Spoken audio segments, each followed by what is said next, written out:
Nice to have you back on Beauty and the Beast. Another letter, dear Stan and Beauties. Today, when I was at university, I saw a sign in one of the lounges that said, "No heterosexuals." Isn't this heterophobia? Which I must admit I've never heard of.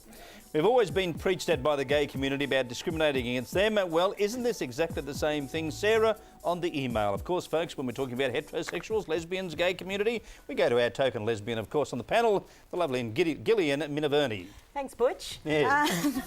See, I don't mind that. You can call me Butch. That's fine, yeah. Oh, OK. Sarah, yes, it is exactly the same thing. And doesn't it feel horrible? Isn't it awful to feel excluded because of your sexuality?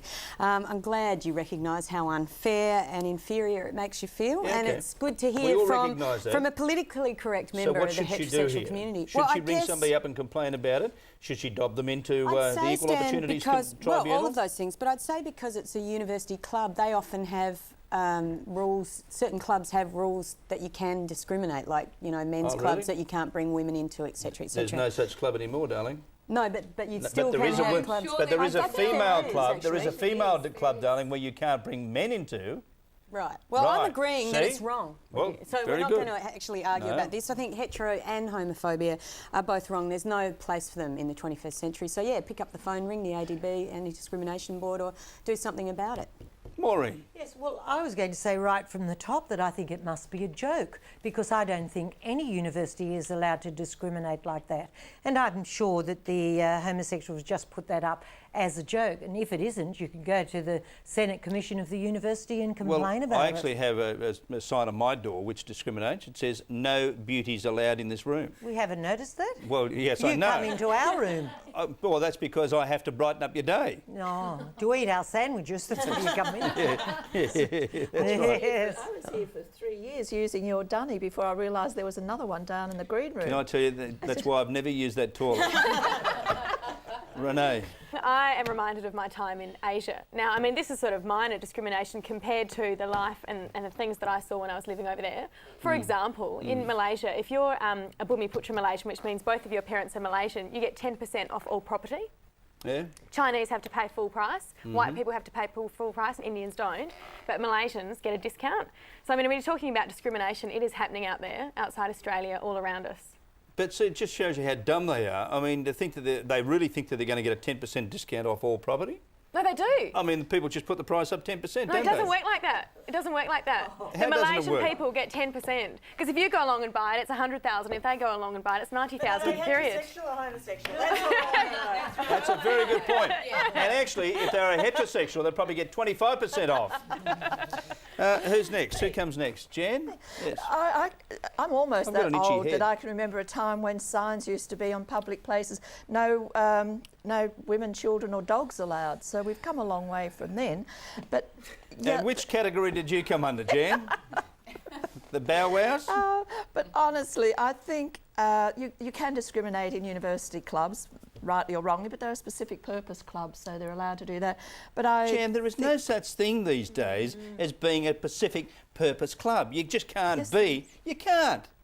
Look, if it's a lapidary club that, you know, collects, do they collect stamps or stones or something? It doesn't matter. You cannot stop anybody from joining a club.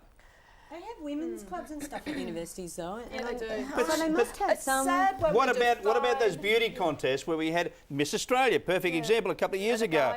They had to let the bloke in. But I don't know why it is at universities that they can still get away with this kind of stuff. They didn't have to let him in. It was a tongue-in-cheek thing and he did it. But I think it's a sad case. We're ever going to get over defining people by their sexuality. And you keep making a thing about Gillian being...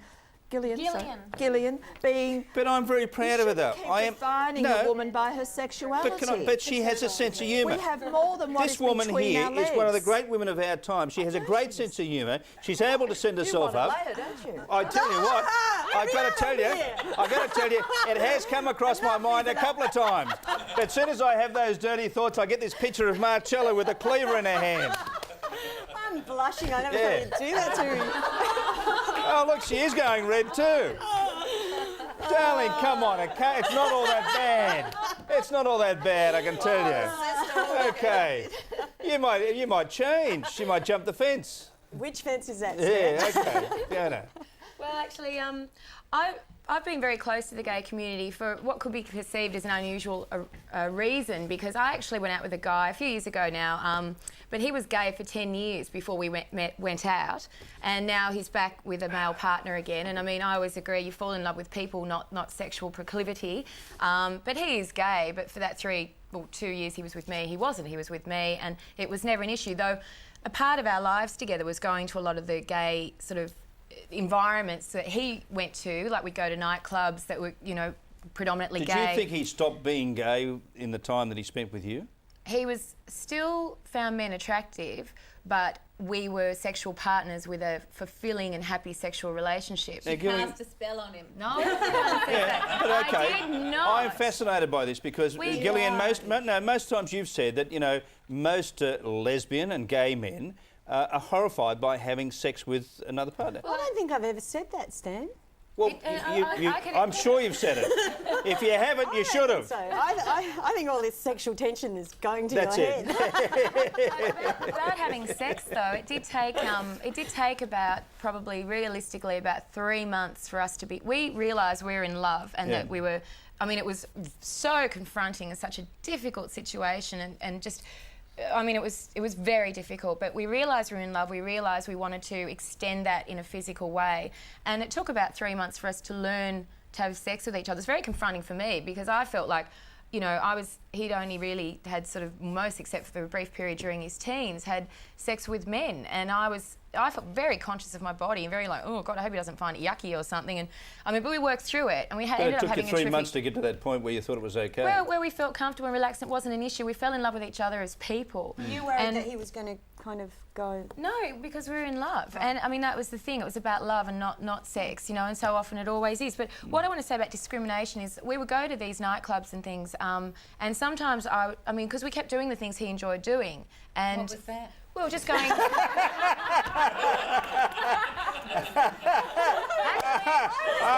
Yes. Ida has perfect timing. On that note, we'll go to a break and have an aspirin.